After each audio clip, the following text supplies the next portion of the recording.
Hello student, in this lecture we are going to study about the external genitalia in female as well as accessory gland and mammary glands. In case of female, external genitalia means the parts which are present external to the vagina and are collectively known as vulva or pedendum. Here parts of external genitalia are vestibule, labia minora, clitoris, labia majora and mons pubis. Let's start with vestibule. Vestibule is a median vertical depression of vulva enclosing the urethral and vaginal opening. Labia majora are the pair of fleshy fold of skin forming the boundary of vulva. Labia majora surrounds and protect the other part of the external genitalia and it encloses the urethral and vaginal opening. Labia minora. This is another pair of thin fold inner to the labia majora. Labia majora merge posteriorly to form the four chaetae, while towards anterior end they converge into a hood-like covering around the clitoris. Another part is clitoris. Clitoris is a small conical and sensitive projection which is lying at the anterior end of the labia minora.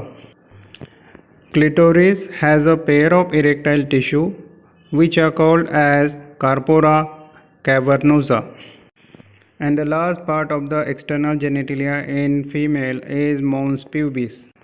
Mons pubis is a fleshy elevation above the labia majora.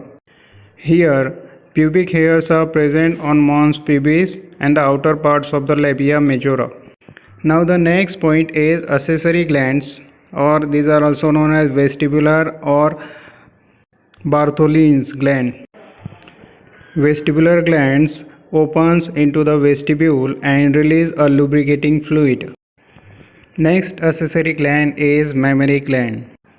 Mammary glands are the modified sweat glands which are in a pair rounded structure present in a subcutaneous tissue of the anterior thorax in a pectoral region.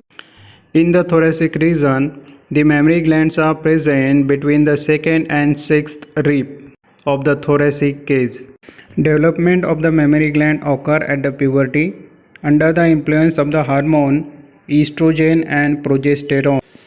In mammary gland, lactiferous tubules are present which are responsible for secretion of milk, and the development of these lactiferous tubules occurs during the pregnancy due to the influence of hormone called prolactin or lactotropic hormone.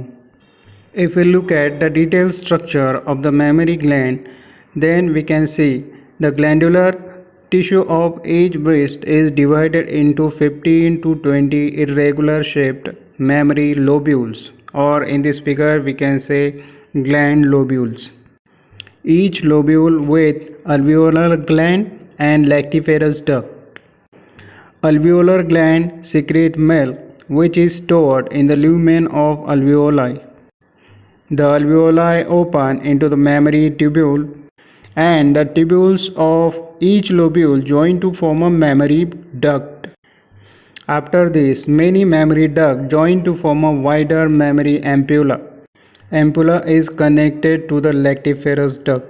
Lactiferous ducts converge towards the nipple located near the tip of the breast.